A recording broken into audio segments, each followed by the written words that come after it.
And hello, YouTube, and welcome back to another episode of The Zone TV Movie Entertainment with me, your host Jonathan, once again bringing you my thoughts and review for the latest episode of Marvel's Wandavision Season 1, Episode 5. And before I begin, gotta warn you right here off the back, spoilers, spoilers, spoilers, spoilers. If you haven't caught up to WandaVision, go back, watch those episodes, come back, check it out, my review, and we can discuss it further. Okay, you've been warned. Okay, so we all know that last week's episode really didn't give us a lot of Wanda and Vision, per se. It was more of a backstory of Monica Rambeau, her being dusted when Thanos made the snap, and then, of course, when Hulk brought everybody back with the snap, she came back as well, and then we find out she's working for SWORD. She goes into the world where Wanda is supposedly has changed reality into a section of New Jersey that's totally disappeared. People who lived in that section of Jersey has also disappeared, has now become characters in the fictional world that Wanda has created. And we got a little bit more information, because the last time we saw Wanda and Vision, she just gave birth to her twin boys. And now, in tonight's episode, we did get to see the boys again, Wanda dealing with the babies, them crying and all the baby stuff. And we all thought, okay, this is going to be an episode with her taking care of the babies. Well, in Wanda's world, the babies can age. And they literally did age in this episode. They got to become 5-year-olds and after 5 minutes of just being a baby. So that was very interesting. We also got to see the boys transform into the age of 10 when they discovered that they wanted a puppy. They end up getting a puppy, and then, of course, tragedy happens where the puppy dies. And, the boys, they beg their mother, they try to fix the puppy, but she's, very not willing to do that. I don't understand why that is even a thing, but okay. We see Vision in this episode starting to piece together certain things that are actually happening in that world that does not make sense. He sees people talking, not like in a glitchy way, more like they're actually making sense of what they're talking about. One minute they're talking,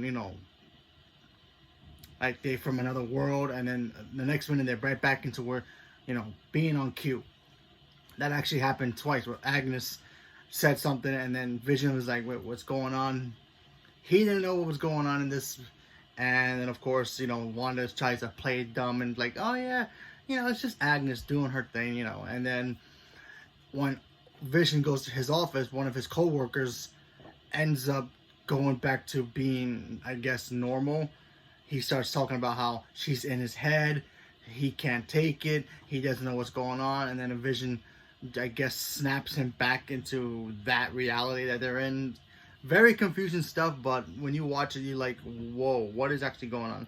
So this will indicate that Wanda is actually doing all this stuff.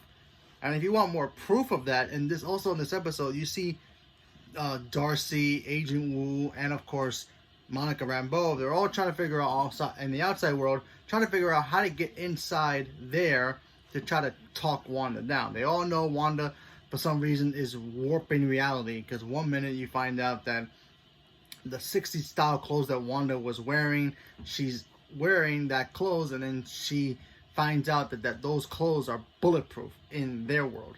So it's like completely bulletproof. She actually took a gun and started shooting at the clothes, and it was all bulletproof. It was like Kevlar. So basically, they mentioned that Wanda's warping reality. Then we get to a part in the episode where now that the boys are 10 years old, they're worried about their dog, and then SWORD sends in a drone, I guess, to take out Wanda in a weird way, to see if that would change anything, if everybody would get back to being normal.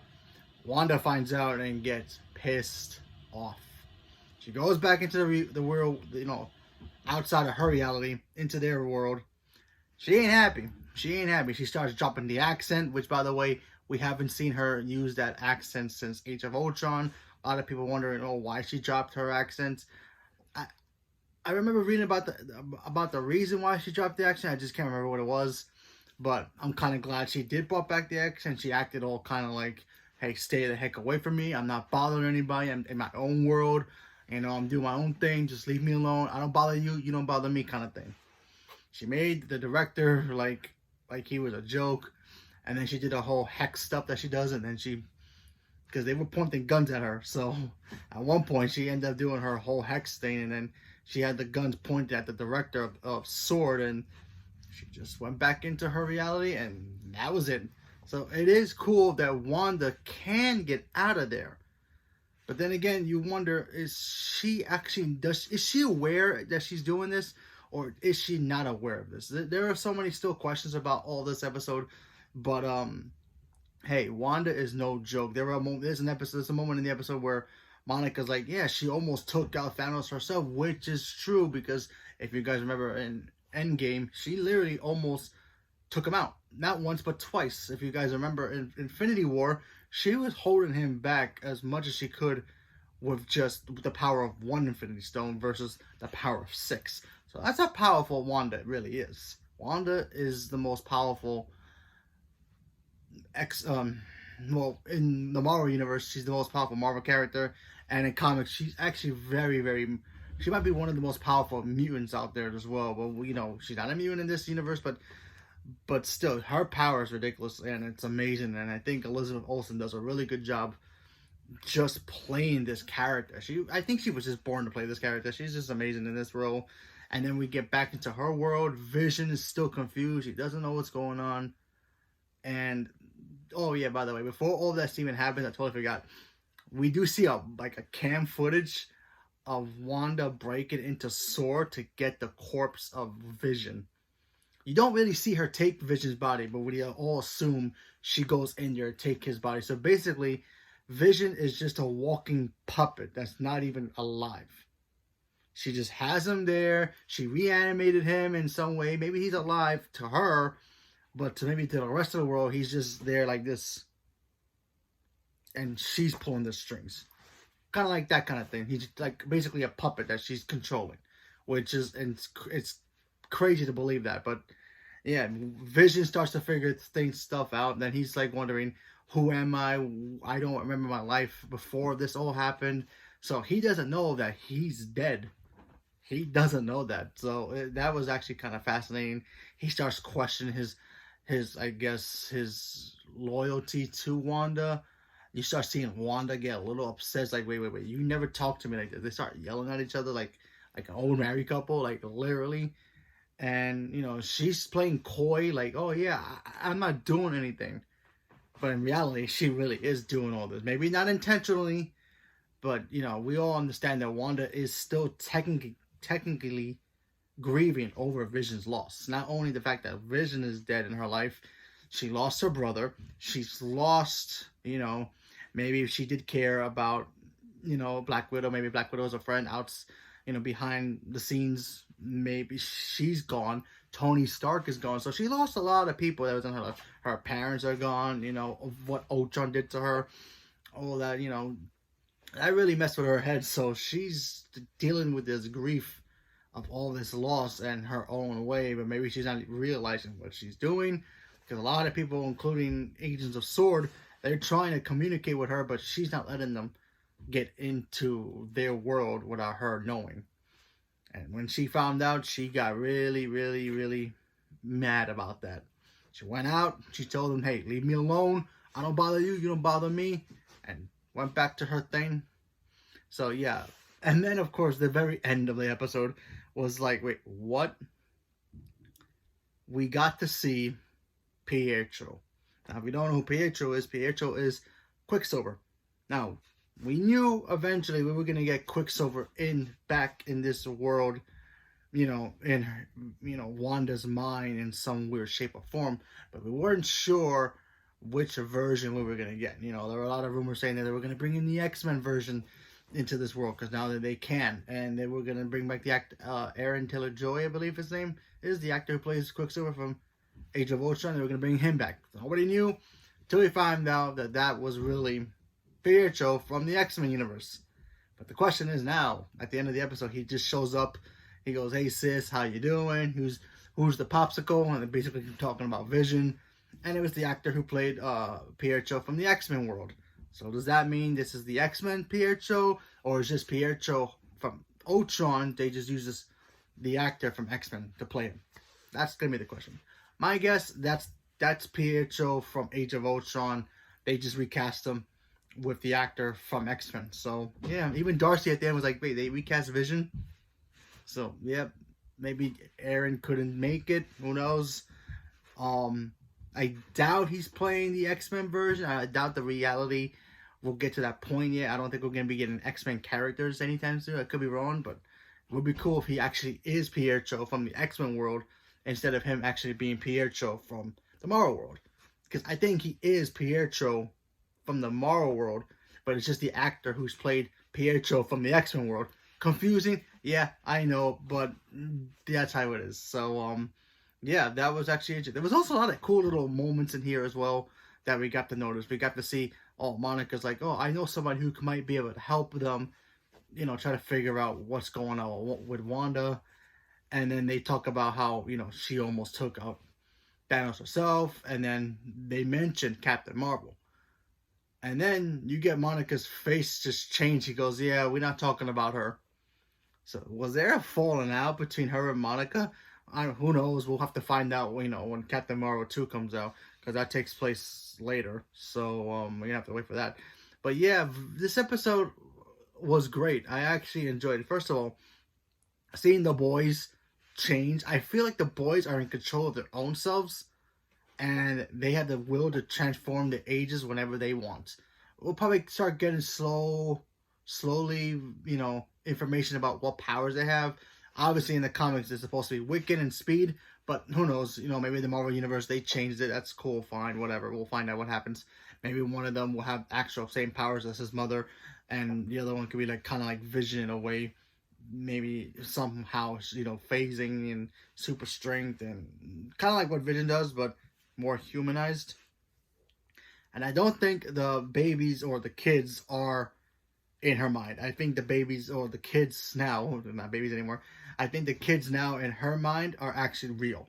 That's my guess. They're not, because, you know, in the episode, they actually, some of the people, Agent Wu was like, are these kids that she just kidnapped, or what are they? And Monica's like, no. I think these kids are real. You know, she made them. You know what I mean? So, yeah, it's very interesting to see what's going to happen after the show's over. Because if the world collapses, does that mean the kids are gone too? Who knows? Obviously, Vision is just going to drop dead again because he's just an animated object at that point. So, yeah, who knows? Everybody else is probably going to vanish, and everybody else is going to go back to being normal. Because remember, all the people in the town are actual people. They just have their minds reordered, you know, rechanged. And Wanda's in their heads. Because you did get a glimpse of one of Vision's co-workers saying, she's in my head. Well, I don't know what to do. So they basically are prisoners in her world. And like I said before, maybe, you know, Wanda's probably not doing this on purpose. She's just trying to deal with the grief that she has. But I know technically everybody else is probably going to think she's a bad guy. She's going to go into the bad guy world and turn evil. I don't think that's going to happen. I feel like she's going to realize this is wrong. This is not what she wants. Vision wouldn't want this for her. And she's going to just fix everything herself. Could be wrong. She could just end up being Doctor Strange's next villain, for all we know. Because we all know that this sets up Doctor Strange in the Multiverse of Madness. And, you know, we don't know what's going to happen in that movie. And also, according to Elizabeth Olsen, she did say that we're going to be getting a cameo in this show before it ends. That's Luke Skywalker, Mandalorian level. Like, oh my god. We got this character in here. Person. A lot of people are probably going to be thinking, oh, it's Pietro. We had Pietro. We knew he was going to come eventually. We just didn't know when. But I think somebody else is going to come. And my guess, Magneto. I feel like Magneto is going to show up here in some weird shape or form. Maybe she'll think of him as her father that, you know, she never got to see or whatever. And he'll just show up. And it'll be either a new actor who's going to be playing Magneto for the new movies eventually, or maybe they get the actor from First Class, I keep forgetting his name, Anyway, you know who I'm talking about. Him or I doubt it. Ian McKellen. I doubt it, but you never know. But I feel like it's going to be Magneto, unless Professor X shows up, or both of them. But who knows? It should be very interesting to see moving forward what's going to happen. I think Agnes kind of knows what's going on, but she's afraid to say anything. I think she's just playing along. Maybe she's in there to try to convince her to stop, in a way. That's why I feel like Agnes is that character. It's like, why is Agnes always here? She sees things. That's another thing. In this episode, you see Wanda use her powers, and Agnes is like looking right at it and doesn't acknowledge it. She just goes, "Oh yeah." I think Agnes is in control of her own self, and she's just in there to keep an eye on Wanda. That's my guess. Otherwise, she would have, Wanda would have been so, look at me, I can do powers every 5 minutes in front of people. She would have been that comfortable. She's very comfortable doing it with Vision, but when Agnes shows up, she does it and doesn't worry about Agnes. It's very interesting. I noticed that in this episode. I've had to go back and watch it. I noticed that, and then when, like I said, I feel like Agnes is aware of herself. I could be wrong. Maybe she's being controlled too, but, she's just pretending. I mean, Vision did touch his friend, and he went back to normal, so, and in the trailer, they did show that Agnes, gets touched by Vision, saying, "You're dead." So, is she being controlled? Is she aware of it? Who knows? We have to wait to see what happens next week, and, beyond that, but still, great episode. I enjoyed it. Seeing Wanda be a badass again, that was awesome. We haven't seen her do that since Endgame, where she literally almost destroyed Thanos. So yeah, that stuff was great. I love how it goes back and forth now with the Agents of S.H.I.E.L.D. Basically Agents of S.H.I.E.L.D. is setting up their own spinoff eventually. We probably will get that eventually, since Agents of S.H.I.E.L.D. is dead. May it rest in peace. And yeah, I can't wait to see more. I'm really enjoying this show. If you still haven't got into the show yet and you find it still very odd and weird, give it time. It catches up. It gets better and better, especially after episode 4. 4 and 5 really take it to a whole nother level. But I enjoy the heck out of this show, and I want more, and I really cannot wait. I really hope we get another season, but I doubt it. I feel like this is just a one and done deal of a show, but hey, at least it will end up into Doctor Strange and the Multiverse of Madness, and we will be seeing Wanda more again in the next movie. But yeah, I think Elizabeth Olsen's amazing in this role. Her and Vision are killing it. Paul Bettany are like dominating this show. They're perfect together, and they have great chemistry. So I enjoy both them, their work together. It makes it awesome. So yeah. So leave me a comment below. Let me know what you guys thought about this episode, because honestly, there's so much we could talk about. But yeah, there's a lot of things in here. Now that Pietro's a part of it, what do you think he's gonna do? Is he gonna talk her out of this stuff, or is he gonna just be one of those, "Hey sis, I'm a puppet too, so you can control me whatever you want. Dad's coming by next week. Who knows what's gonna happen?" But yeah, I'm very excited. So leave me a comment below. Let me know what you guys thought about it. Stay tuned for more. Thank you very much, and have a good day.